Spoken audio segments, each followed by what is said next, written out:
Welcome back, everyone. Let's jump right in. Today we've got an incredibly important explainer covering the absolute backbone of our daily operations, the Safety Guidelines Standard Operating Procedure for General Plant Safety. Whether you're walking the floor in Frankston, Tyler, or anywhere else in the network, these are the fundamental rules of the road that protect us all. So let's get to it. Here's our agenda for today, following the Safety Core framework. 1. Individual protection. 2. Navigating the floor. 3. Material handling. And 4. Incident response. So what does it actually take to keep every single facility safe, right? It's a huge question. And, it's really easy to just assume that the answer lies with a dedicated safety team or management audits or maybe just plain luck. But honestly, the reality is way more localized. True workplace safety doesn't rely on luck. It relies entirely on everyone's collective commitment to a few vital, non-negotiable rules. Real safety? It happens in the micro decisions made by individual employees every single minute of every shift. Basically, you are the safety system. All right, starting with Section 1, Individual Protection. This is your baseline responsibility. And that baseline starts here. OSHA-approved safety glasses are absolutely mandatory at all times on the production floors. Now let's talk about why this is a baseline responsibility and not just some compliance checkbox we have to tick. Manufacturing environments are, by nature, totally unpredictable.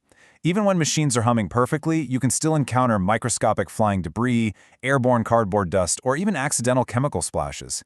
Your eyes are so vulnerable to these everyday hazards. So whether you're a tenured operator who literally knows the machines inside and out, a third-party contractor doing maintenance, or just a visitor walking through, those OSHA-approved glasses must be on your face. There are literally zero exceptions here, simply because your vision is completely irreplaceable. We have to protect it at all costs. Moving right along to Section 2, Navigating the Floor. Let's look at traffic and wayfinding. We share our production spaces with some incredibly heavy, fast-moving equipment. I mean, just think about the sheer size and momentum of a fully loaded forklift. The operators driving those machines have massive blind spots, and they definitely cannot stop on a dime.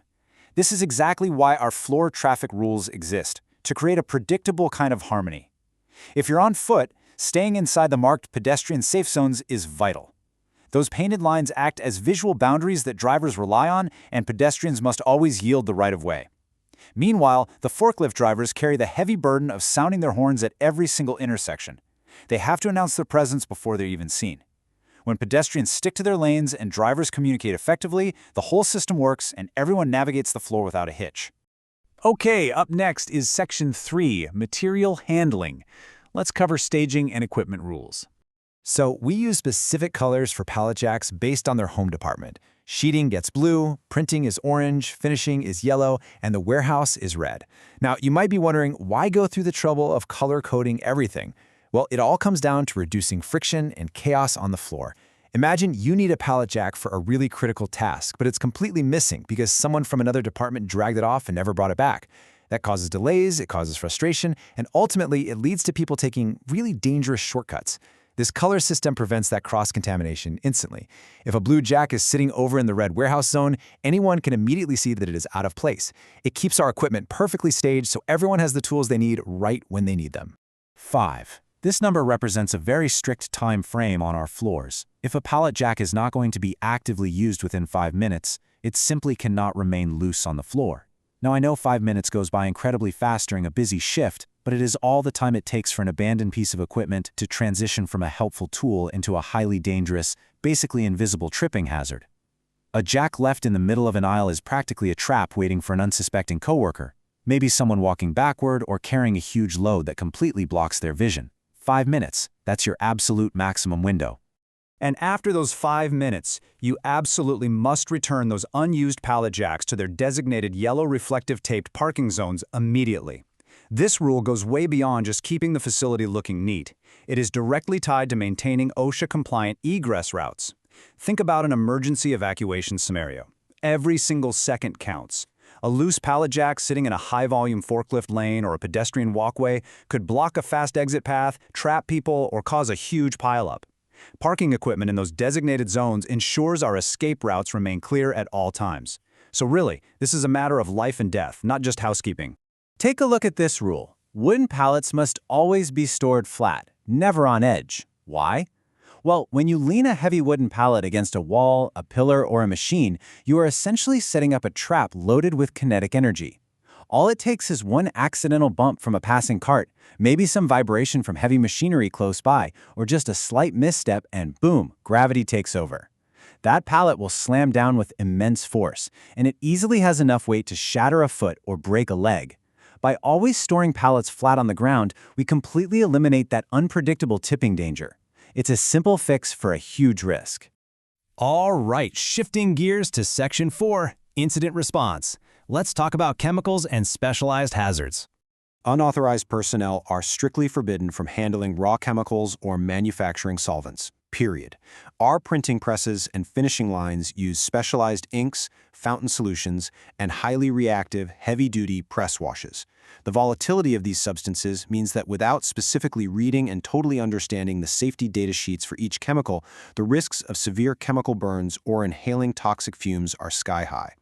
The handling, pouring, or mixing of these raw chemicals is 100% restricted to trained, authorized personnel who know exactly how to contain them safely. Bottom line, if you haven't been specifically trained, you do not handle them. We also absolutely must be prepared for biological hazards, specifically blood-borne pathogens. These are pathogenic microorganisms present in human blood that can cause severe, life-altering diseases like hepatitis B and HIV. We need every single employee to understand that a blood-related accident on the production floor isn't just your standard spill cleanup.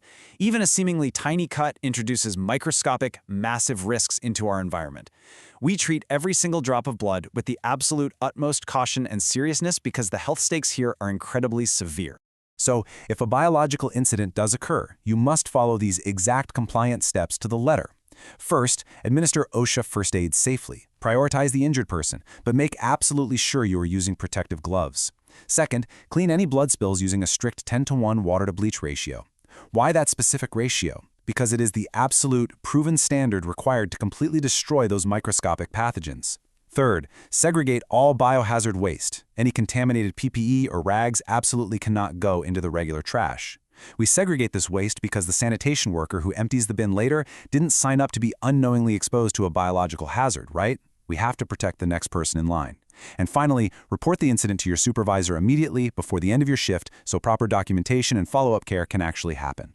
So I'll leave you with this. Are you doing your part to protect the floor? Executing these safety guidelines, actually putting on those safety glasses, staying inside the painted pedestrian lanes, parking your pallet jack safely, and respecting those chemical boundaries, it really isn't just about following some arbitrary rules imposed by management. It's the daily gift that coworkers give to one another.